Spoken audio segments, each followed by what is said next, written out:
ও sorry. Hello শিল্পীরা, আজকে অনেক কিছু আছে। প্রথমে দেখব আমি কিভাবে ক্যানভাসের ওপর ট্রেস করি।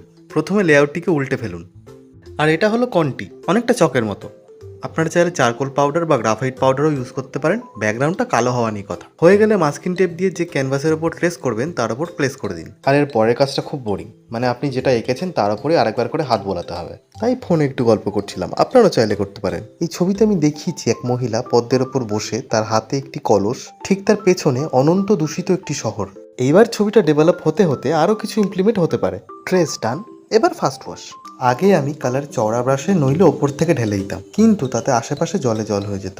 এখন আমি সরু তুলি দিয়ে কালার অ্যাপ্লাই করে ওয়াটার স্প্রে দিয়ে ব্লেন্ড করে দিই, এতে রঙও অল্প লাগে। এবার কালার আমি চেষ্টা করেছি প্রথমে ব্লক মেথডে ক্যারেক্টারের ভলিউমটা ধরার, মানে বোল্ড স্ট্রোকে ছবির আলো ছায়া অনুযায়ী কালার চাপানো। স্কিন টোনের জন্য আমি ইউজ করছি crimson, yellow ochre, light yellow, cobalt blue, sap green আর হোয়াইট। চেষ্টা করছি কাপড়ের ফিলটা একটু ট্রান্সপারেন্ট রাখার। কতটা করতে পেরেছি তা তোমরাই বলো। আজকের জন্য এটুকুই। পরের দিন আমরা ক্যারেক্টারের ডিটেলিং করব। দেখা হবে পরের ভিডিওতে। আর